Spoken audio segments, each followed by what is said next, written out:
भाई समाज हम जैसे लोगों से ही तो बनता है, तुम्हारे जैसे लोग, मेरे जैसे लोग। लेकिन ये सोसाइटी ये कैसे डिसाइड कर सकती है कि किसी आदमी को कैसा होना चाहिए? क्योंकि हम लोग अपनी पूरी जिंदगी अकेले नहीं बिता सकते।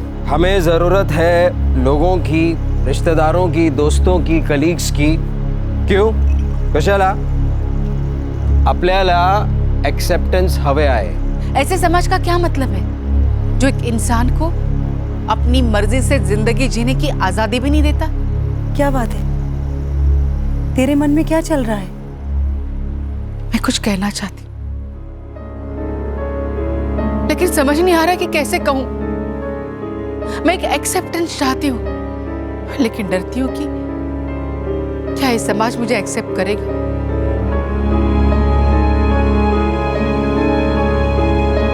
शेक्सपियर ने कहा है ये दुनिया एक रंगमंच है और हम सब आदमी औरतें केवल अभिनेता हैं। कहते हैं कि जिंदगी कुदरत का रचा एक नाटक है, ना कि किसी इंसान का बनाया कोई धोखा।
क्या बात है भाई, क्या हुआ?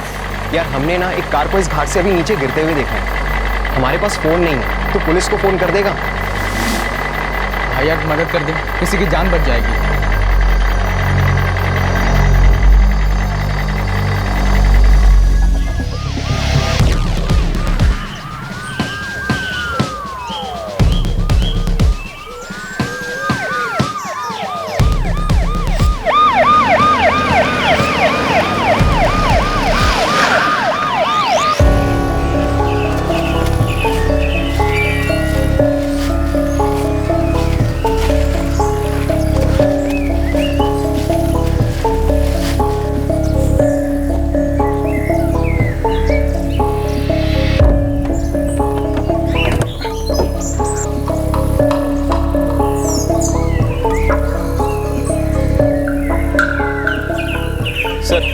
अंदर तो कोई नहीं है, आसपास देखो। Yes sir. चलो रे, थोड़ा सा गिरे।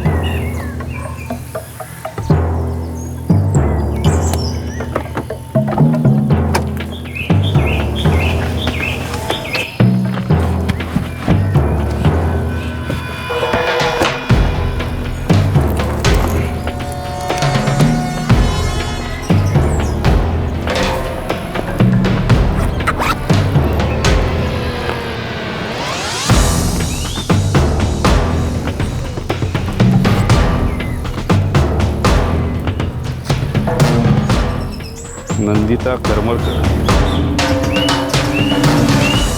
सर, एक मोबाइल मिला है।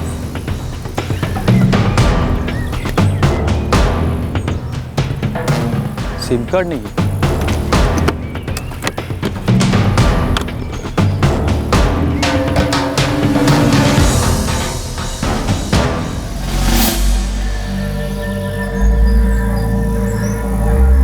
सर, ये मोबाइल मिला है, सिम कार्ड नहीं है। नंदिता करमरकर का पर्स है जिसमें ये विजिटिंग कार्ड मिला, किसी कावेरी का नंबर लिखा है।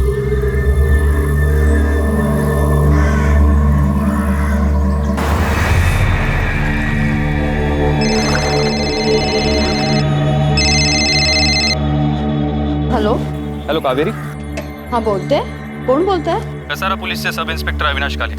ये नंदिता करमरकर कौन है? मेरी ताई है। क्या हुआ? कसारा घाट में हमें एक कार मिली है, लगता है एक्सीडेंट हुआ है। उसमें हमें नंदिता का पर्स मिला। अरे देवा, उसके पति को पता है ये बात? उसके हस्बैंड कौन? राकेश करमरकर, डोंबिवली में रहते हैं।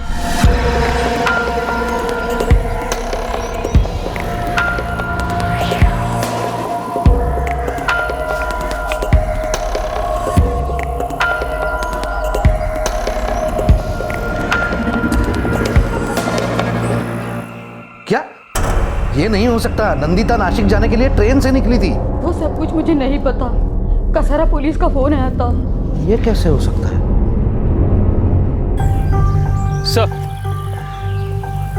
पूरा जंगल छान मारा, नंदिता का कोई नामो निशान नहीं है। गाड़ी में खून का एक भी दाग नहीं मिला, गाड़ी के पेपर्स भी गायब है। सर नंदिता के हस्बैंड का नंबर मिल गया है। एक काम करो, गाड़ी को कस्टडी में ले लो और नंदिता के हस्बैंड को कहो नंदिता का फोटो लेकर पुलिस स्टेशन आ जाए। Yes sir.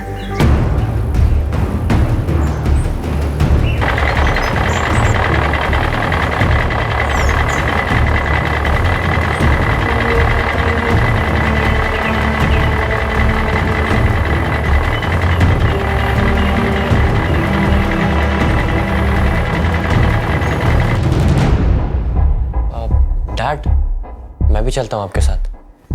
हाँ चलो।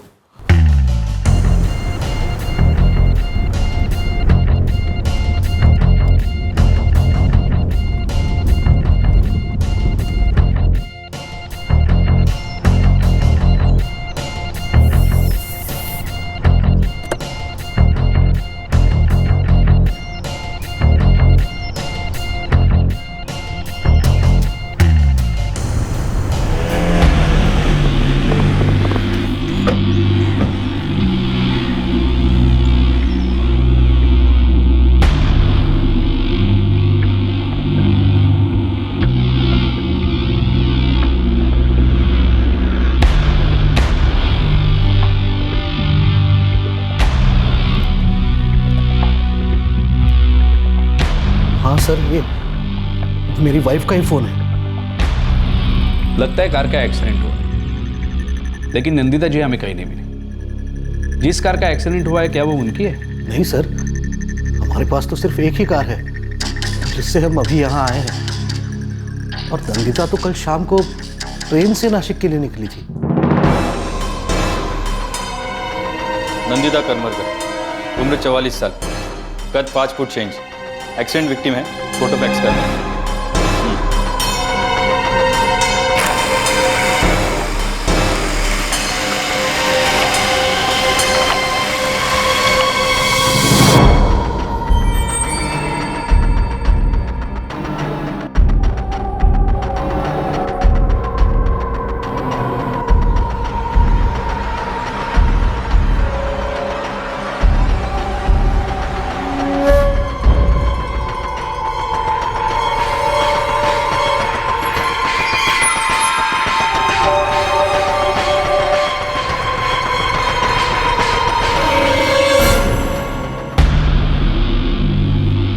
पॉसिबल है सर, नंदिता के पास और कोई कार नहीं थी। हमारे पास एक ही कार है जो ये घर पर थी। नासिक के लिए वो कितने बजे निकली थी? शाम को 6:30 बजे।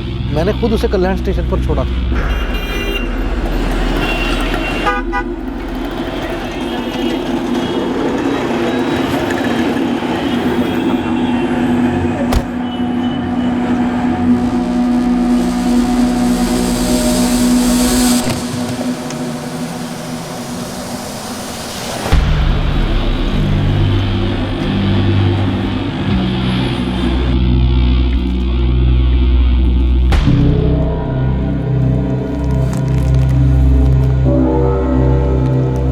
जी सर, ये नंदिता का ही पर्स है। वो नासिक क्यों जा रही थी? जी उसका कोई प्ले था जो आज होने वाला था पर कैंसिल हो गया। प्ले आज होने वाला था, वो कल शाम को निकली और प्ले कैंसिल हो गया। प्ले कैंसिल हो गया ये आपको कैसे पता चला? जी वो रात को 11:30 बजे मुझे फोन आया था।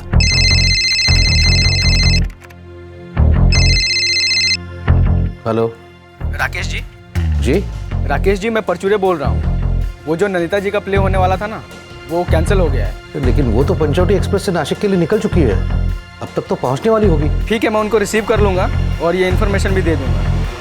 एक्चुअली मैं उनका फ़ोन ट्राई कर रहा था पर मिला ही नहीं। हाँ okay, thank you. Okay okay. वो पंचवटी एक्सप्रेस से निकली थी। मुझे तो सिर्फ इतना ही पता है, शायद उसका रिजर्वेशन था। सर, नासिक के आसपास के सभी अस्पताल चेक किए, कोई एक्सीडेंट विक्टिम नहीं आया। वो फोन आपको किस नंबर से आया था?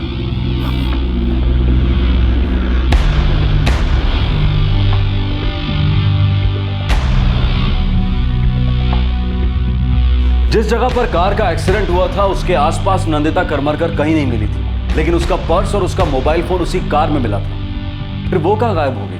क्या इस सब के पीछे कुछ ऐसा भी था जो अभी तक नजर नहीं आया था?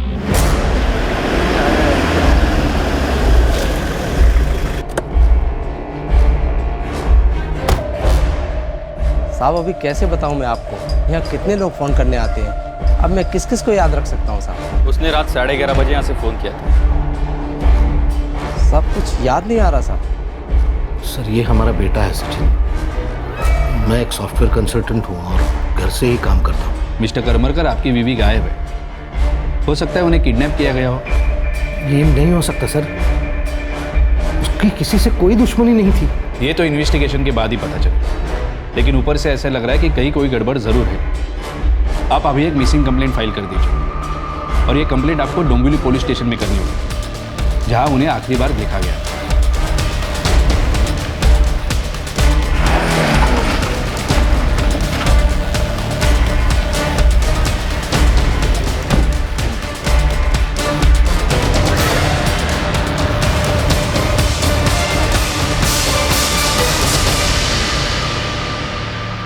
राकेश को रात 11:30 बजे जो प्ले कैंसिल होने का फ़ोन आया था, वो पब्लिक फ़ोन बुथ से किया गया था। कार हमारी कस्टडी में है और फिंगरप्रिंट्स लिए जा रहे हैं। ठीक है, और कुछ जानकारी चाहिए होगी तो मैं आपको फ़ोन करूँ। कहाँ परफॉर्म करने जा रही थी और कौन सा प्ले था? वो तो पता नहीं, वैसे वो रेगुलरली प्ले करने जाती है, मैं भी बहुत बिजी रहता हूँ। सचिन, उन्होंने तुम्हें कुछ बताया था? नहीं सर, मम्मा ने मुझे तो कुछ भी नहीं बोला। इनफैक्ट ये तो रूटीन था सर, ना उन्होंने मुझे कुछ बोला और ना ही मैंने उनसे कुछ पूछा। जब वो घर से निकली थी तब वो नॉर्मल ही थी ना? ऑफ कोर्स, आप क्या कहना चाहते हैं? यही कि वो गायब है। उन्हें ट्रेन से जाना था पर उनका सामान एक कार में मिला, जिसका शायद एक्सीडेंट हुआ है। उसके पहले सब कुछ नॉर्मल ही था ना? जी, सब कुछ नॉर्मल था।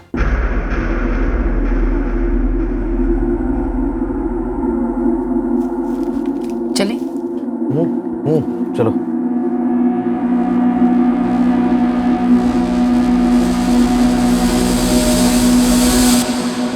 प्ले के बाद उन्हें आज शाम या आज रात तक घर आ जाना चाहिए था। जी। शो कल शाम का है। एक ही शो है? हाँ, एक ही शो है। अगर अच्छा रिस्पांस मिला तो और भी शो करेंगे। पंचवटी एक्सप्रेस। जी। ये ट्रेन कल्याण स्टेशन पे 7:12 पे पहुंचती है। जी, मैंने कोई 6:30 बजे उसे कल्याण स्टेशन के बाहर ड्रॉप किया था।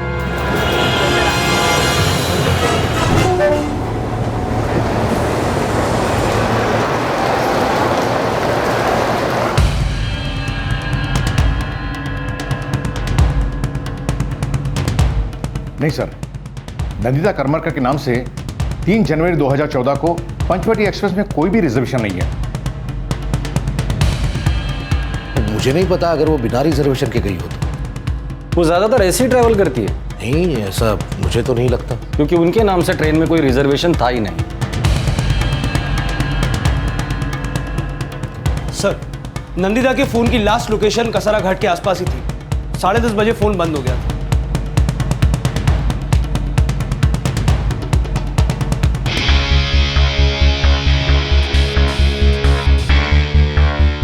राकेश का कहना है कि उसने 6:30 बजे नंदिता को कल्याण स्टेशन ड्रॉप किया और रात को 10:30 बजे नंदिता की फोन की लोकेशन कसारा घाट के आसपास दिखाई दे रही है। सर, एक और अजीब बात है कि शाम को 6:35 से लेकर 9:35 तक, यानी 3 घंटे नंदिता का फोन बंद था। ये ऐसा तो नहीं कि ये एक्चुअल एक्सीडेंट है ही नहीं, प्लॉट मर्डर का ही है। एक काम करो, कसारा पुलिस को बोलो कि एक्सीडेंट स्पॉट को दोबारा से चेक करो। उसकी लाश वहीं कहीं गाड़ दी गई हो, किसी ऐसी जगह पे जो हम लोग मिस कर रहे हैं।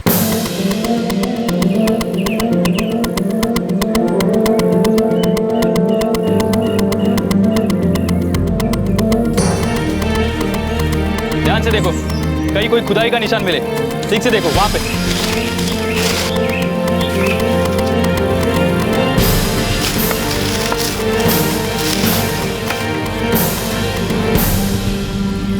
क्या इस सब के पीछे कुछ ऐसा भी था जो अभी तक नजर नहीं आया था?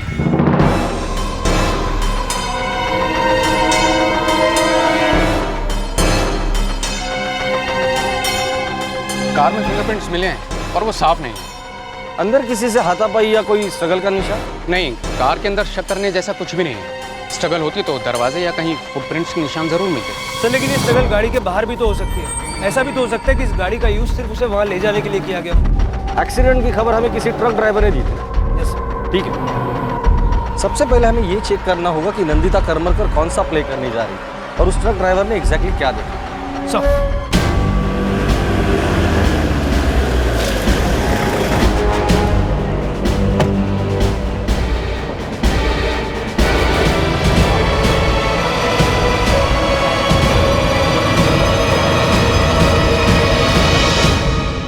सर हम क्या बता सकते हैं, हम लोग तो खुद शॉक्ड हैं। नंदिता का नासिक में कोई प्ले का शो होने वाला था क्या? सर इसके बारे में हमें कोई आइडिया नहीं है, लेकिन अगर वो शो करने जा रही होती तो हमें ज़रूर पता चलता। हाँ सर, हम लोगों का सर्कल एक ही है। अगर किसी की भी परफॉर्मेंस होती है तो हमें ज़रूर पता चलता। ये ऐसा तो नहीं कि ऐसा कोई नाटक होने ही वाला नहीं था और ये नौटंकी किसी और ने रची हो। 2 लोग थे साहब, उन्होंने हमें रोका। एक को तो हमने अच्छे से देखा था, फिर उन्होंने हमको एक्सीडेंट के बारे में बताया।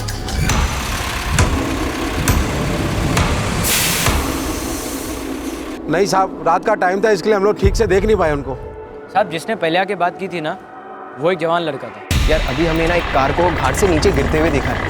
हमारे पास फ़ोन नहीं है, तो पुलिस को फ़ोन कर देगा। भाई यार मदद कर दे, किसी की जान बच जाएगी। तो तुमने देखा नहीं कि कार कहाँ गिरी है? साहब रात का टाइम था और किसी ने हमसे मदद मांगी, इसलिए हमने फ़ोन कर दिया।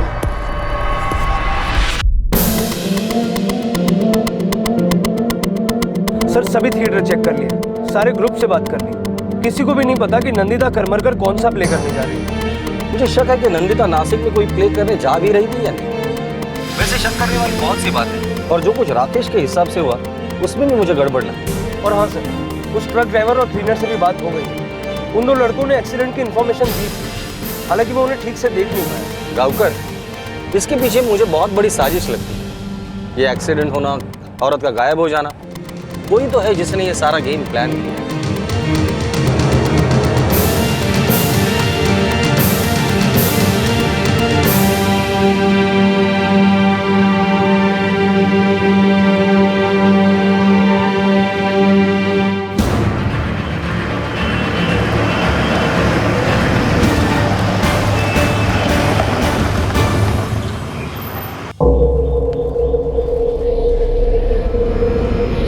जहाँ तक मुझे पता है नंदिता और राकेश के बीच सब कुछ ठीक ही था।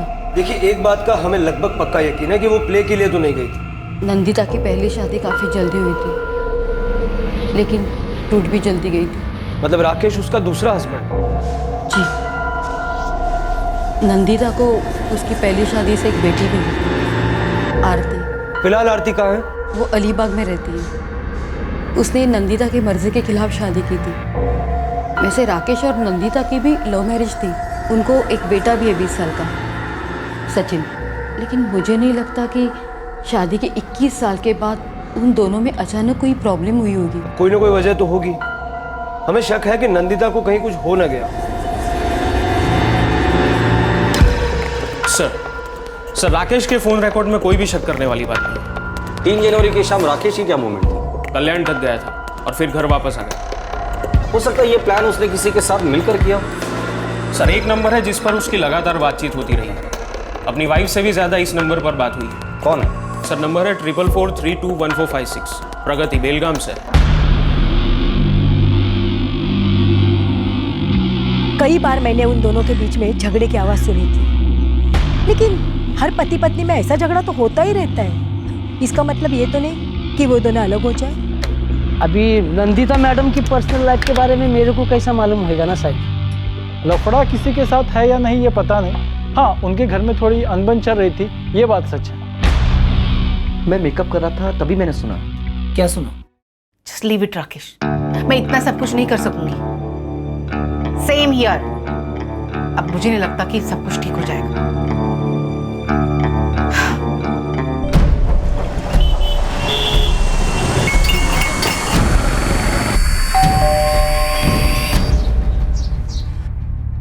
आरती जी जी, दरअसल मैंने आई की मर्जी के खिलाफ शादी की थी। वो गायब है, हो सकता है उन्हें कुछ हो गया हो। आपकी माँ और राकेश के बीच सब ठीक था ना? जहाँ तक मुझे पता है आई उनसे प्यार करती थी और वो आई से। अब उनके बीच में कोई झगड़ा हुआ होगा तो मुझे नहीं पता। प्रगति, ये नाम सुना है? नहीं, ये कौन है?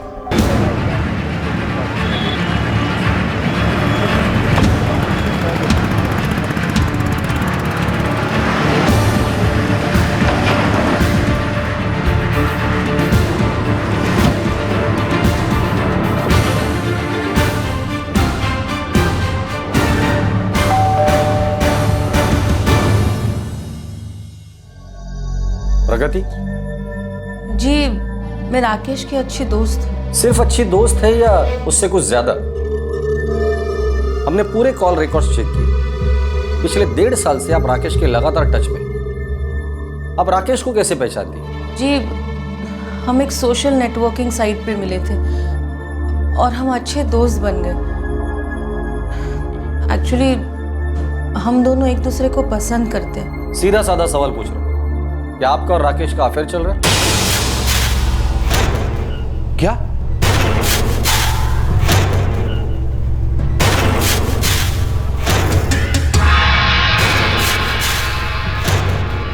मालूम नहीं सर, लेकिन मॉम डैड के बीच में काफ़ी झगड़े होते थे।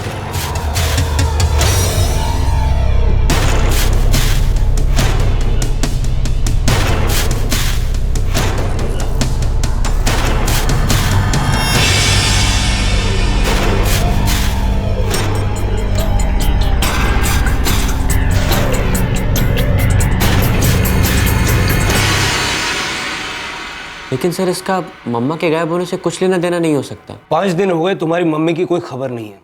हमें लगता है कि उनके साथ कुछ तो गड़बड़ हुई है। तुम्हारे माता पिता के संबंध कुछ खास अच्छे नहीं थे और हमारे पास इस बात के काफी सबूत हैं। जी, नंदिता के और मेरे बीच सब कुछ ठीक नहीं था, लेकिन इसका उसके गायब होने से कोई ताल्लुक नहीं है। तो फिर किसका ताल्लुक है? अब ये मुझे कैसे पता सर? मैंने तो उसे कल्याण स्टेशन ड्रॉप कर दिया था, उसके बाद वापस घर चला आया। उसके बाद क्या हुआ मुझे नहीं पता। मिस्टर राकेश करमरकर, कल्याण स्टेशन के बाद कौन सा सीन हुआ था? क्योंकि नंदिता ने ना ही नासिक के लिए कोई ट्रेन पकड़ी थी, ना ही पंचवटी एक्सप्रेस में उनके नाम का कोई रिजर्वेशन था, और ना ही वो नासिक में किसी नाटक में परफॉर्म करने जा रही थी। तो आप ही बताइए, ये नौटंकी क्या है? ये कार कहां से और उसके आने के बाद क्या हुआ था?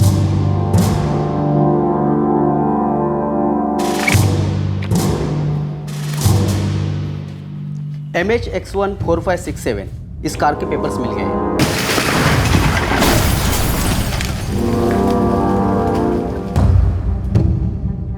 इस कार का रजिस्ट्रेशन किसी और के नाम पे ट्रांसफर किया गया था। 29 दिसंबर 2013 को ये कार बेची गई थी। एक्सीडेंट के 4 दिन पहले? हाँ। बेचने वाला कौन था और खरीदा किसने? ये डील ऑनलाइन हुई थी। नंदिता ने मुझे सिर्फ इतना ही बताया था कि वो पंचवटी एक्सप्रेस से जा रही है। इससे ज्यादा मुझे कुछ नहीं पता। आपके कहने के मुताबिक आपने नंदिता को 6:30 बजे कल्याण स्टेशन पे ड्रॉप किया था? जी।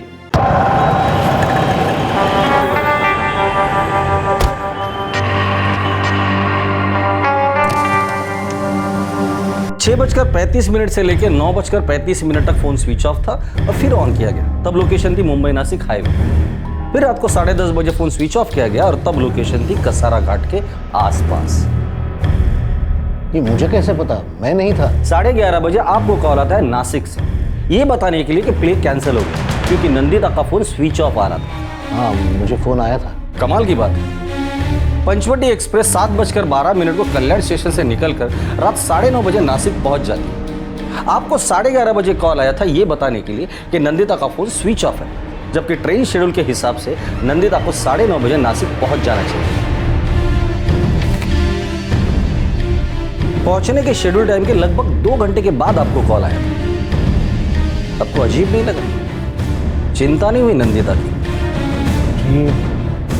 नहीं, वैसे मेरे दिमाग में ये बात आई ही नहीं। मैं काम कर रहा था उस वक्त। करमरकर जी, आपको जो कॉल आया था वो ये बताने के लिए आया था कि प्ले कैंसिल हो गया, या फिर ये बताने के लिए आया था कि नंदिता को रास्ते से हटा दिया गया है? क्या?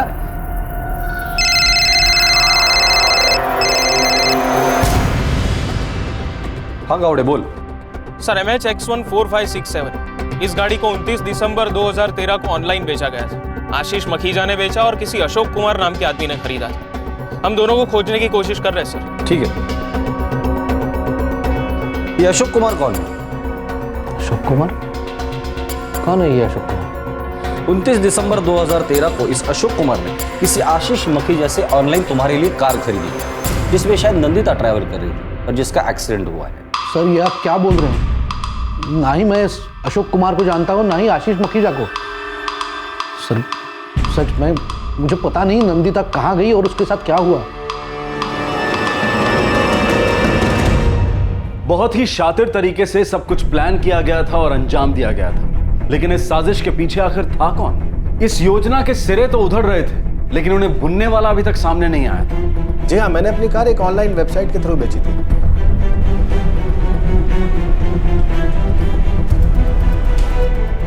मिस्टर आशीष मखीजा, ये अशोक कुमार कौन है? मुझे नहीं पता अशोक कुमार कौन है। हाँ, एक मनोजपुरी नाम का आदमी था जो अशोक कुमार के नाम से कार खरीदना चाहता था। पहले नेट पे काफ़ी दिनों तक नेगोशिएशन करता रहा, फिर हम मिले भी थे। मनोजपुरी नंबर है उसका? जी।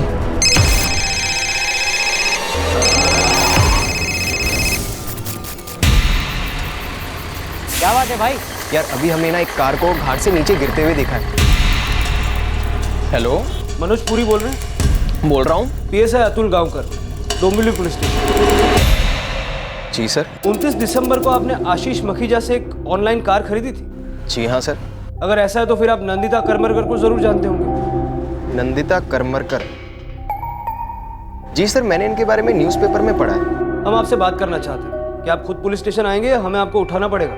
सर अभी तो मैं औरंगाबाद में हूँ, मैं कल मुंबई वापस आ रहा हूँ। मैं कल सामने से पुलिस स्टेशन आ जाऊँगा सर। कल सुबह हम आपसे मिलना चाहते हैं। अगर नहीं मिले तो आपके लिए अच्छा नहीं होगा। क्या हुआ सर?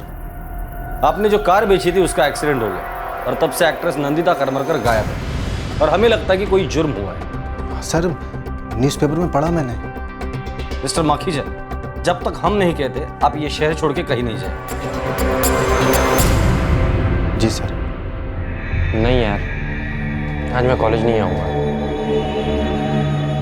एक्चुअली मेरी तबीयत थोड़ी ख़राब है। चल बाय।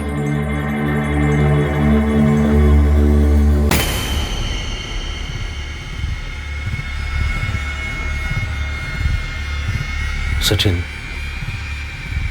मैं जानता हूं कि अभी हम एक मुश्किल दौर से गुजर रहे हैं, लेकिन प्लीज ऐसा मत सोचना कि जो भी हो रहा है उसका मेरे और तुम्हारे मम्मा के बीच आई प्रॉब्लम से कोई ताल्लुक है।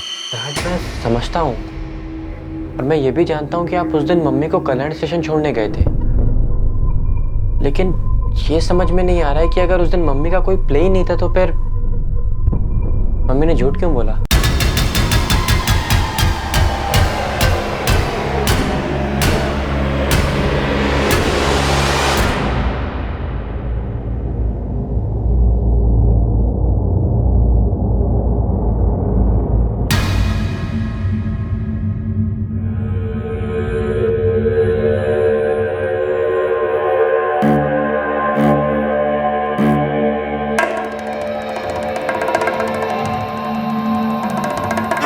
मैं सच बोल रहा हूँ सर, मेरा विश्वास करिए। मैंने नंदिता करमरकर का नाम सिर्फ न्यूज़ के थ्रू सुना है। मैं बस इतना जानता हूँ वो एक एक्ट्रेस है और अब भी गायब है। बकवास बंद कर दे और बता दे अशोक कुमार कौन है जिसके लिए तुमने कार खरीदी थी। मेरा दिमाग मत खराब करो, बोलो ये अशोक कुमार कौन है? सर अशोक कुमार भी मेरी तरह एक आईटी कंपनी में सॉफ्टवेयर इंजीनियर है सर। चलो उसका हुलिया बता, दोस्त है ना तेरा, तेरे पास फोटो तो जरूर होगी उसकी, दिखा।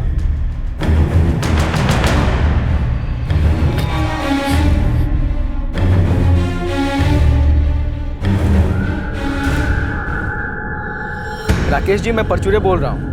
वो जो नंदिता जी का प्ले होने वाला था ना, वो कैंसिल हो गया है। कौन है अशोक कुमार? इसके लिए तुमने कार क्यों खरीदी? नंदिता करमरकर के साथ क्या हुआ, सब कुछ बता दे। देख मनोज, हम लोग जानते हैं कि तुम और अशोक किसी के लिए काम कर रहे हो। कौन है वो?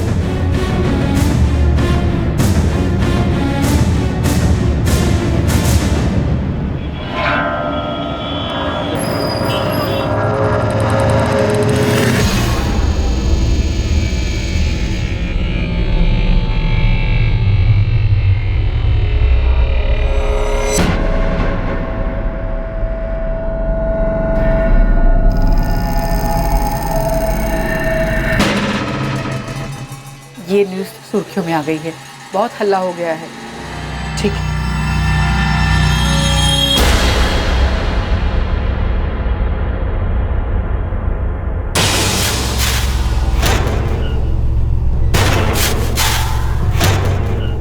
क्या नंदिता करमरकर जिंदा थी? ये खेल आखिर था क्या?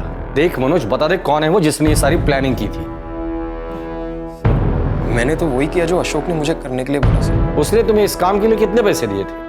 कुछ भी नहीं सर, वो मेरा दोस्त है। कहाँ है तेरा ये दोस्त अशोक? और ये सब नौटंकी क्या है? सर मैं सच में नहीं जानता अशोक अब भी कहाँ है। बस हम लोग आखिरी बार 3 जनवरी की रात को साथ में थे, उसके बाद से मैं उसके टच में नहीं हूँ, और उसके बाद से ही उसका फोन भी स्विच ऑफ आ रहा है सर।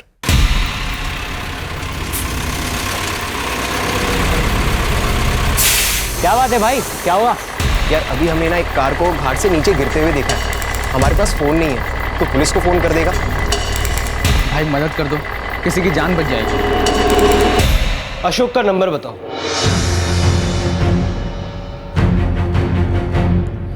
सर 4443522126। तुम लोगों ने इस जुर्म को अंजाम देने के लिए कार खरीदी थी ना? तुम दोनों नंदिता करमरकर को कैसे जानते हो? क्या राकेश करमरकर ही सबका मास्टरमाइंड है? जी ये सब जल्दी बता। सर ये कुछ 1 साल पहले की बात है।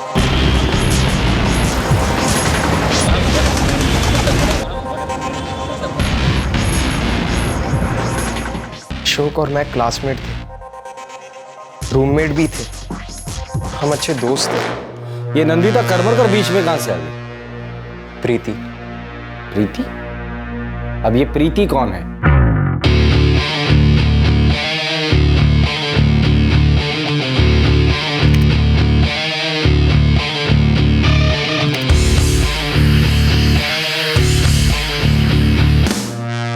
अशोक प्रीति से एक सोशल नेटवर्किंग साइट पे मिला था, उसे प्रीति से प्यार होने लगा था।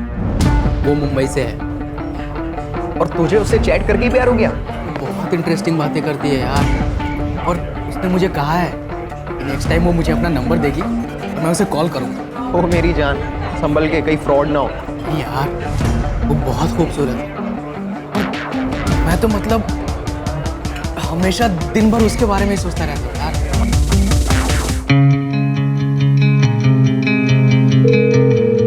हेलो। हाय प्रीति। हाय अशोक। तुम्हारी आवाज़ सुनकर बहुत अच्छा लग रहा है। Same here. पर मैं अब तुम्हें देखना चाहता हूँ। तो इसके लिए तुम्हें मुंबई आना होगा। तो ठीक है ना, अप्रैल में मेरे एग्जाम्स खत्म हो रहे हैं, उसके बाद मैंने सोचा है कि मैं मुंबई में ही जॉब ले लूँगा। वाओ, इतना सब मेरे लिए? सिर्फ तुम्हारे लिए। सुपर, ये तो बहुत अच्छा होगा। प्रीति, मुझे पता नहीं मुझे ये बात तुमसे कहनी चाहिए या नहीं कहनी चाहिए, पर मैं तुमसे कुछ कहना चाहता हूँ। हाँ बोलो। हमें चैट करते हुए 3 महीने से ऊपर हो गए ना। आई थिंक मैं तुमसे कहना चाहता हूँ कि I mean love with you.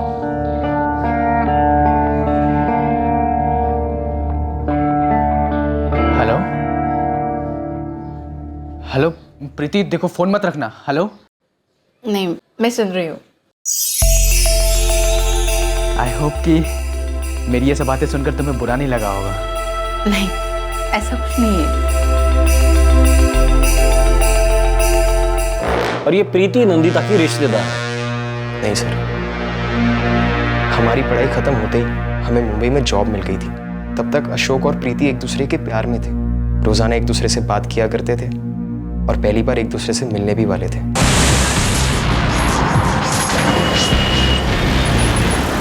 Guess what, मैं मुंबई आ गया हूँ। मैं तुम्हारे आने का कब से इंतजार कर रही थी। तो फिर मिलते हैं। क्या हुआ प्रीति? तुम सचमुच मुझसे मिलना चाहते हो? Are you sure? Of course. तुम मुझसे नहीं मिलना चाहती? नहीं, मिलना तो चाहती हूँ, अगर तुमने मुझे पसंद नहीं किया तो? ऐसा कुछ नहीं होगा प्रीति। हम दोनों के दिल मिल चुके हैं। हम दोनों एक दूसरे को अच्छे से समझते भी हैं। सिर्फ एक दूसरे को देखना बाकी है। ठीक। प्रीति के साथ क्या प्रॉब्लम थी? प्रीति के साथ क्या प्रॉब्लम थी? अशोक प्रीति से मिलने गया था।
प्रीति, मैं पहुंच गया हूं। तुम कहाँ हो? मैं आता हूं, अभी आता हूं।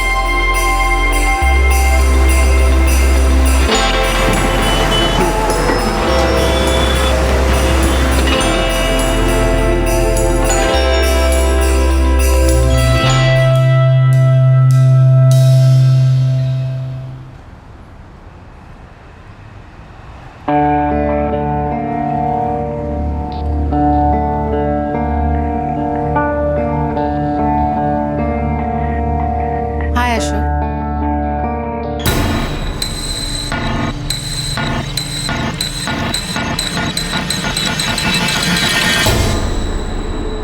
जी? प्रीति नहीं आई, नंदिता वहां आई। नहीं। जी कौन है आप? क्या मैं आपको जानता हूं? मैंने कहा था, हो सकता है मुझसे मिलने के बाद तुम मुझे पसंद नहीं करो। हेलो। हाय प्रीति। हाय अशोक। तुम्हारी आवाज सुनकर बहुत अच्छा लग रहा है। Same here. मैं अब तुम्हें देखना चाहता हूँ। तो इसके लिए तुम्हें मुंबई आना होगा। मैं मुंबई आ गया हूँ। मैं तुम्हारे आने का कब से इंतजार कर रही थी। तो फिर मिलते हैं। तुम सचमुच मुझसे मिलना चाहते हो? Of course. तुम मुझसे नहीं मिलना चाहती? नहीं, मिलना तो चाहती हूँ, लेकिन मिलने के बाद तुमने मुझे पसंद नहीं किया तो? प्रीति कोई थी ही नहीं। नंदिता करमरकर ही प्रीति बनने का नाटक कर रही थी। मैंने कहा था मुझसे मिलने के बाद तुम खुश नहीं होंगे। लेकिन क्यों किया आपने ऐसा? क्यों मुझे ऐसे धोखा दिया? I am really sorry. तुम्हें धोखा देने का मेरा कोई इरादा नहीं था। लेकिन धोखा दिया आपने। तुमने तो कहा था कि हमारे दिल और दिमाग दोनों मिल चुके हैं। हाँ, कहा था, लेकिन वो किसी और के लिए था। वो लड़की जिसे मैंने इमेजिन किया था वो कोई और थी, आप नहीं थी।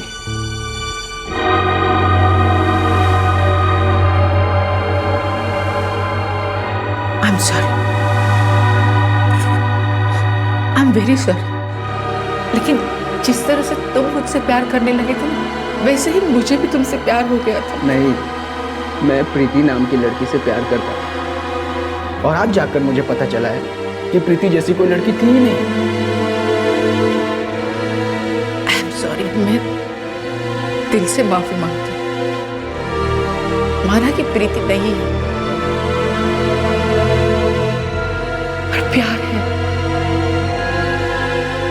अब भी उतना नहीं। नंदिता प्रीति होने का नाटक कर रही थी। जी। नंदिता ने अशोक को धोखा दिया, इसलिए नंदिता से बदला लेने के लिए अशोक ने ये सब किया। नहीं। तो फिर ये सब करने के पीछे मकसद क्या था?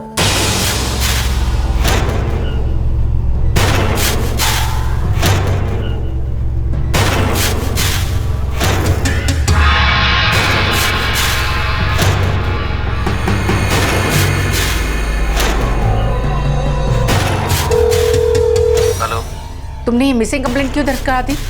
नंदिता, बोलो, तुमने ये मिसिंग कंप्लेंट क्यों फाइल करा दी? तुम्हें क्या लगता है मुझे और क्या करना चाहिए था? तुम्हें कुछ नहीं करना था, वहां से चुपचाप निकल जाते। पुलिस मेरे पीछे हाथ धो के पड़ी थी। राकेश, तुमने सब कुछ बर्बाद कर दिया। मैंने नहीं, तुमने खुद किया है।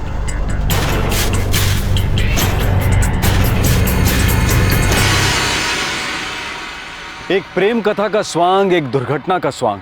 नंदिता करमरकर जिंदा थी, आखिर ये सारा स्वांग था क्या?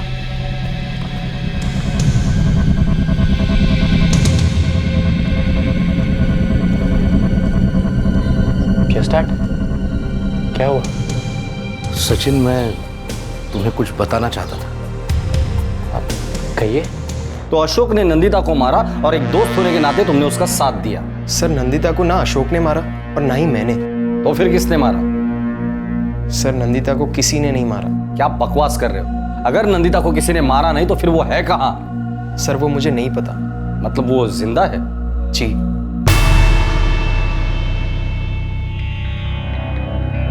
देख, मैंने तुझे पहले ही बोला था कि नेट पे बहुत फ्रॉड होते हैं, लेकिन तू अंधा हो गया था। मैंने सोचा भी नहीं था यार, कोई मेरे साथ ऐसा भी कर सकता है। देख, तूने देख लिया ना, तूने समझ लिया ना। अब सब कुछ सोचना छोड़ दे भाई, अपने काम पे ध्यान लगा। हमें अभी नई नई जॉब मिली है, उस पे कॉन्सेंट्रेट करते हैं यार, चल। लेकिन अशोक इस सबसे बाहर नहीं निकल पा रहा था। 6 महीने से वो प्रीति नाम की लड़की से बात कर रहा था। वो उससे प्यार करने लगा था। प्रीति एक यंग लड़की थी, लेकिन जब अशोक प्रीति से मिला तो उसे पता चला कि असलियत कुछ और ही थी। अशोक, मैं जानती हूँ ये तुम्हारे लिए बहुत मुश्किल हो,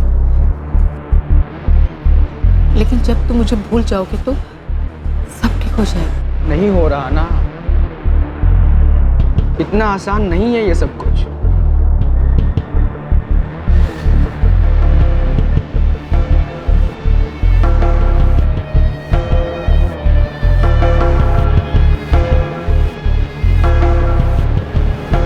अब मैं तुम्हें कभी नहीं भूल पाऊंगा।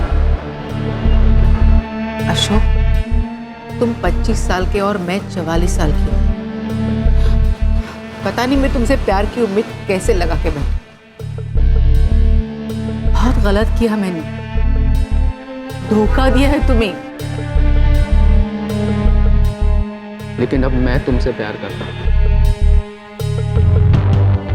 क्या ये रिश्ता ठीक रहेगा? आगे तक जाएगा?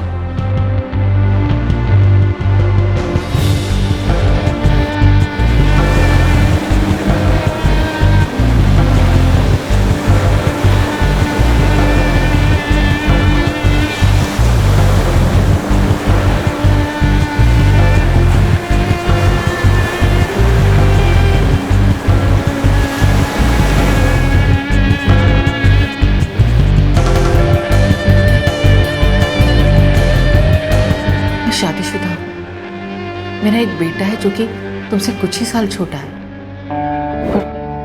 प्यार का किसी की उम्र से क्या लेना देना है? उसे उम्र से कैसे नापा जा सकता है? अशोक, ऐसा हम सोचते हैं, बाकी दुनिया ऐसा नहीं सोचती है। हमारे बीच ये दुनिया कहाँ से आ गई? हम दोनों की दुनिया सिर्फ हम दोनों ही हैं।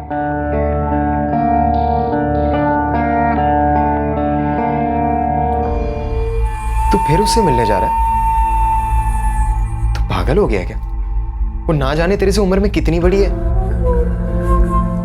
भाई जब वो मेरा हाथ थामती है ना, जब वो मेरे करीब आती है, जब वो मुझे प्यार से छूती है ना, तब उसकी उम्र का एहसास नहीं होता, सिर्फ उसके प्यार का एहसास होता है।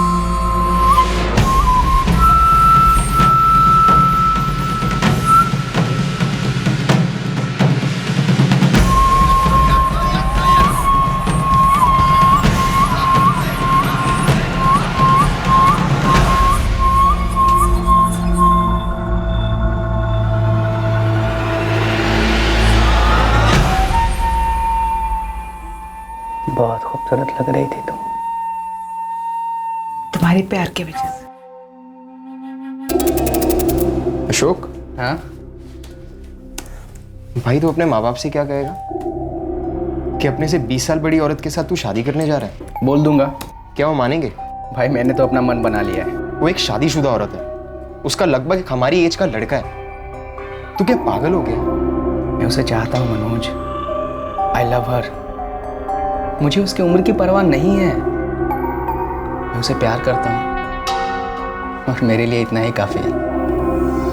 अशोक सोशल नेटवर्किंग साइट पर जिस लड़की से मिला था, जिससे उससे प्यार हुआ था, ये जानने के बावजूद कि असलियत में वो नंदिता करमरकर है, उसने उसे एक्सेप्ट कर लिया। जी। फिर ये कार खरीदना, उसे घाटे में गिराना, नंदिता का गायब हो जाना, ये सब किस लिए? क्या वजह थी?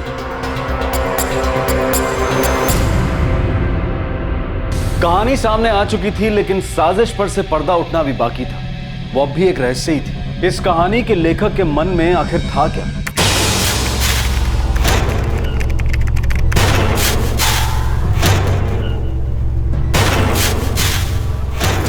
अशोक, मैंने कार ढूंढी है जो इतनी महंगी नहीं है, अपने बजट में आ गई। सही है, कॉल कर ले सर, डील कर ले। कर लो। शो कल शाम का है।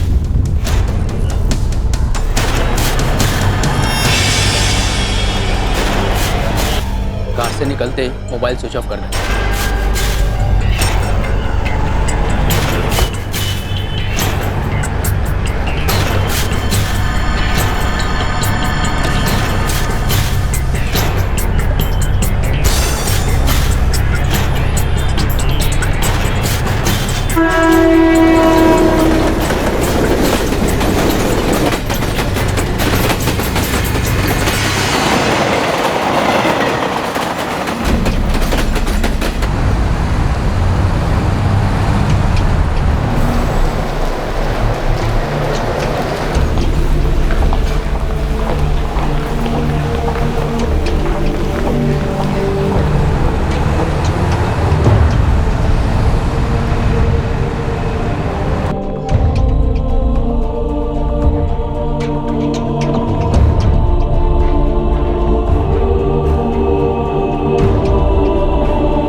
सुपरफास्ट एक्सप्रेस अगले 20 मिनट में निकल जाएगी।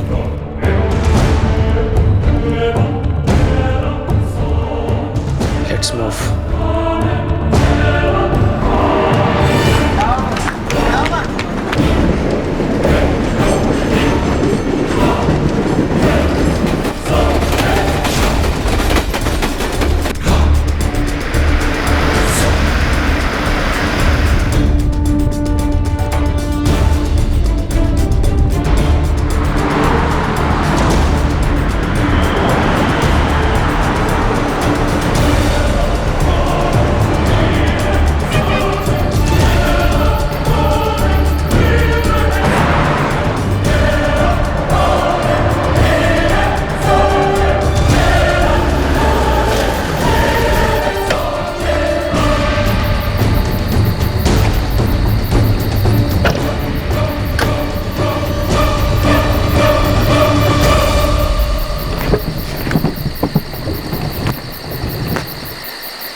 चल चल चल चल चल चल चल।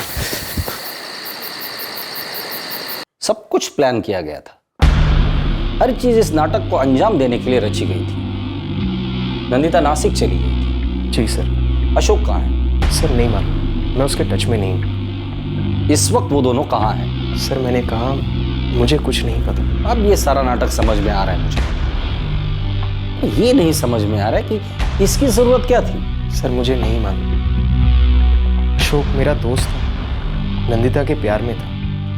उसने मुझसे कहा तो मैंने कर दिया। मैंने उससे पूछा था क्यों। सर अशोक की कॉल रिकॉर्ड्स आ गए। उसकी लास्ट लोकेशन 4 जनवरी की सुबह को नासिक में थी। उसके बाद से उसका फोन बंद है। काम करो, नंदिता के नाम का रेड अलर्ट जारी करो। कब तक छिपी रहेगी? नौटंकी क्या है, इसका पर्दाफाश होना बहुत जरूरी है। सर इस नाटक का आखिरी अंक आ गया था, लेकिन ये क्यों किया गया था इस पर से पर्दा उठना अभी बाकी था।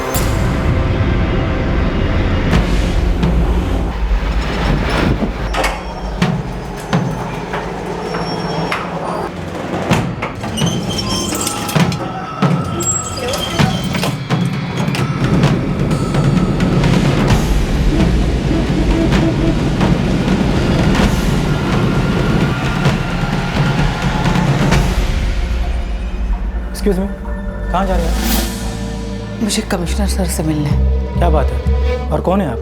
आई एम नंदिता करमरकर, एक पर्सनल मैटर है। सॉरी, आप इस तरह से अंदर नहीं जा सकते। आपको बताना होगा किस लिए आप कमिश्नर सर से मिलना चाहती है। देखिए, मुंबई में मेरे नाम से एक मिसिंग कंप्लेंट फाइल की है और मैं मिसिंग नहीं हूँ, आपके सामने खड़ी हूँ। बस मुझे मैटर सॉल्व करना है। सर नंदिता करमरकर सामने आ गई है। कहाँ है वो? कोचीन में। वो वहां के कमिश्नर साहब से जाके मिली थी। ठीक है, उसके ट्रांजिट कस्टडी के लिए रिक्वेस्ट भेज दो। सर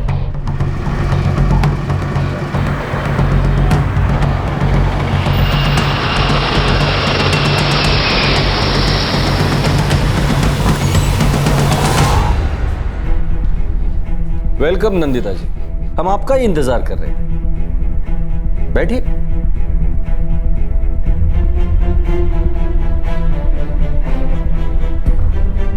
अशोक कहाँ है? ये सारा कसूर मेरा है। इस सब में अशोक और तुम्हारा बराबर का हाथ है। कहाँ है वो? हम ये सब नहीं करना चाहते थे। हमें नहीं पता था कि बात इतनी आगे बढ़ जाएगी। लेकिन बात आगे बढ़ चुकी है। आप सिर्फ इतना बता दीजिए कि वो है कहाँ और ये सारा नाटक आपने किस लिए किया।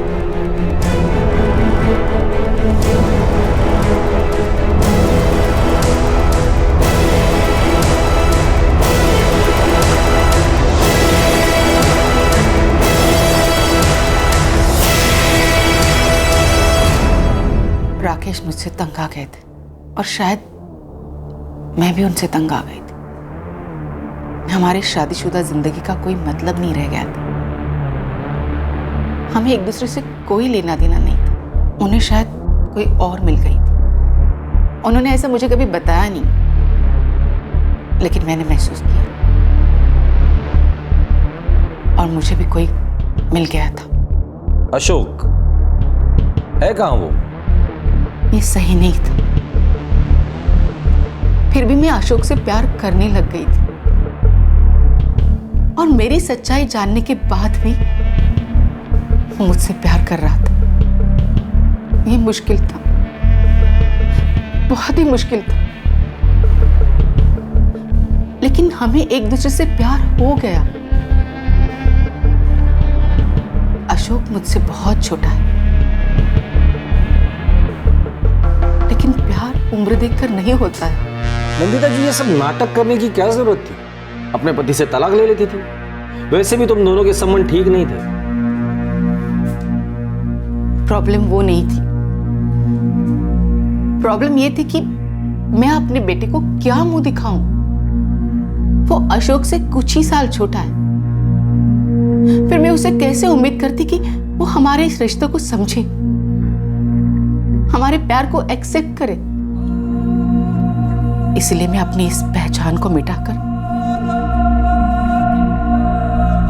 एक नई पहचान के साथ अशोक के साथ अपनी जिंदगी बिताना चाहती थी। दुनिया का सामना करूंगी, लेकिन वो क्यों करे? दुनिया मुझे गाली दे, कुछ भी कहे, मैं बर्दाश्त कर लूंगी, लेकिन वो क्यों बर्दाश्त करे? दुनिया मुझे कुछ भी कहे, मुझे उसकी परवाह नहीं, लेकिन मेरी वजह से मेरे बेटे को कोई कुछ कहे, ये मैं बर्दाश्त नहीं कर सकूं।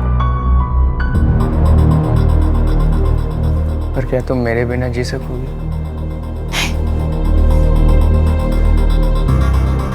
बिल्कुल भी नहीं।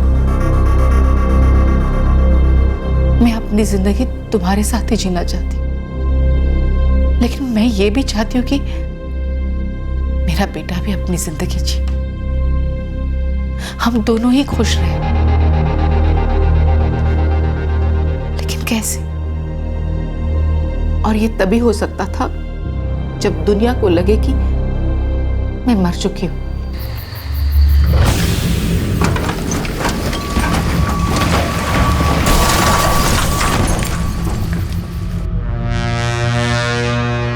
हमें लगा कि मेरे मरने की खबर फैलते ही सब ठीक हो जाए, फिर आराम से मैं और अशोक अपनी नई जिंदगी की शुरुआत कर पाएंगे। तो नासिक में तुम्हारे नाटक का शो था ही नहीं।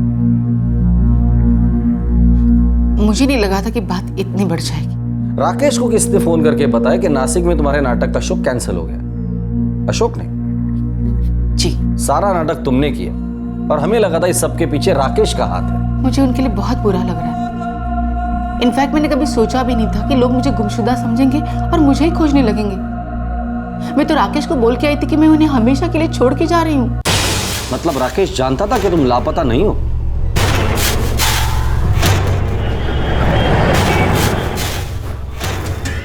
बाय। बाय। राकेश मैं जा रही हूँ। हाँ जानता हूँ, तुम्हारे ट्रेन का टाइम हो रहा है। नहीं राकेश, मैं हमेशा के लिए जा रही हूँ। देखो अब ये नाटक हम बंद कर देते। लेट्स फेस इट, हमारी शादी में अब कुछ भी नहीं बचा है, सब कुछ खत्म हो चुका है।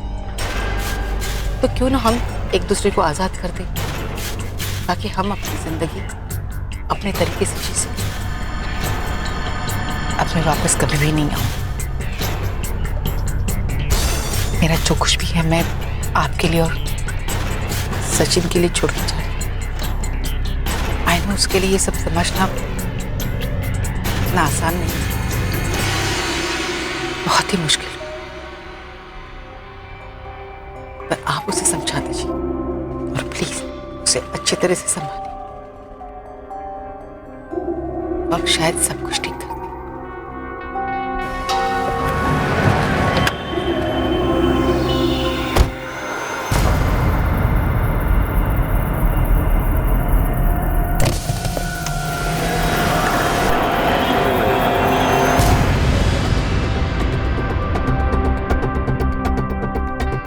राकेश जी, आप पहले से ही जानते थे कि नंदिता जी लापता नहीं हुई है, ये बात आपने हमसे छिपाई क्यों? मैं तो सिर्फ इतना ही जानता था कि नंदिता हमेशा के लिए चली गई है, लेकिन फिर वो एक्सीडेंट, वो कार, वो पर्स, वो बिना सिम कार्ड का मोबाइल, ये सब मेरे लिए एक शॉक था। मुझे लगा सारा शक मुझ पर ही आएगा। मुझे तो पता ही नहीं था कि ये सब इसी की प्लानिंग थी। एक्चुअली मैं बहुत डर गया था सर। अशोक कहाँ है? इस सब के लिए वो जिम्मेदार नहीं है। हम लोग अशोक को ऐसे ही ढूंढ लेंगे, भला इसी में होगी कि वो अपने आप को सरेंडर कर दे।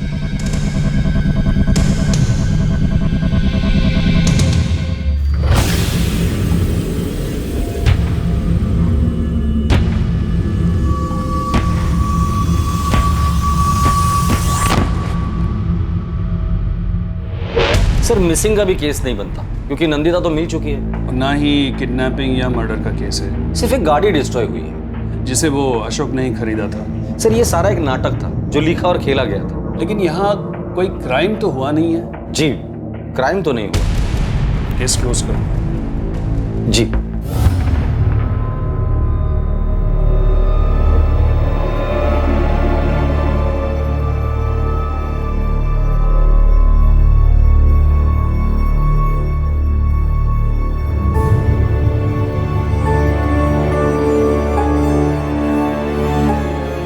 कैप्टन, मैं समझ रहा हूँ कि ये सब समझना हमारे लिए इतना आसान नहीं, लेकिन बेटा जिंदगी में ऐसी सिचुएशंस आती रहती हैं और हमें उन्हें फेस करना पड़ता है। तुम्हारी मम्मा ने तुम्हारे डैड के अलावा किसी और से प्यार करके कोई गलत काम नहीं किया। माना कि वो उससे उम्र में छोटा है, तो प्यार कभी उम्र देखकर नहीं होता। बेटा हम एक दूसरे को खुश रखने की बहुत कोशिश करते हैं, लेकिन अगर हम खुद ही खुश ना रहे तो दूसरे को खुश कैसे रख पाएंगे?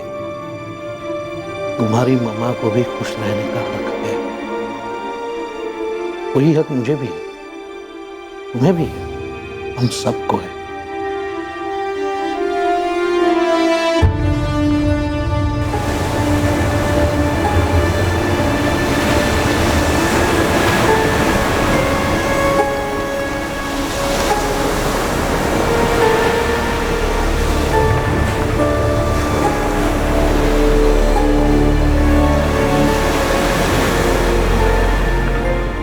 कोई अपराध नहीं हुआ था, इसलिए कोई केस नहीं बन पाया।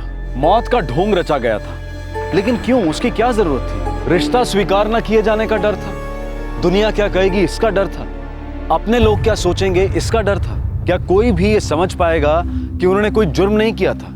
प्यार करना कोई जुर्म नहीं है। लेकिन चाहे जो भी हो, किसी भी बात का डर हो, नंदिता ने जिस भी वजह से जो रास्ता अपनाया था वो गलत था। सौभाग्यवश किसी को भी कोई नुकसान नहीं पहुंचा, लेकिन फिर भी उसके इस केस ने पुलिस ऑफिसर्स और शासन अधिकारियों को गुमराह किया और उनका काफी वक्त भी जाया किया। और इसके दूसरी तरफ है हमारा समाज। शायद हमारा समाज अभी इतना मैच्योर नहीं हुआ है कि ये समझ सकें कि प्यार कभी किसी की उम्र देखकर नहीं होता है। शायद अभी और थोड़ा वक्त लगेगा, लेकिन वो वक्त भी जरूर आएगा जब हम खुद समाज, दोस्त और रिश्तेदार के रूप में ऐसा कुछ भी मंजूर करना सीख जाएंगे जिसे शायद हम अभी कल्पना से परे मानते हैं, अपनी सोच के बाहर मानते हैं। हम समझ जाएंगे कि जब तक वो किसी और को नुकसान नहीं पहुंचाता, उसे अपनी जिंदगी अपने तरीके से जीने का हक है, अपनी खुशियां खोजने का हक है। आपसे फिर मुलाकात होगी क्राइम पेट्रोल दस्तक में एक और नए केस के साथ। तब तक अपना ख्याल रखें, सुरक्षित रहें और याद रखें, अपने किसी भी परेशानी को कैसे सुलझाना है ये डिसीजन आपका है, लेकिन उससे पहले एक बार उसके बारे में अपने किसी करीबी से सलाह मशवरा जरूर करें। जय हिंद। क्राइम पेट्रोल्स के और भी दिलचस्प कहानी देखने के लिए हमारे चैनल को सब्सक्राइब करें और बेल आइकॉन दबाना न भूलें।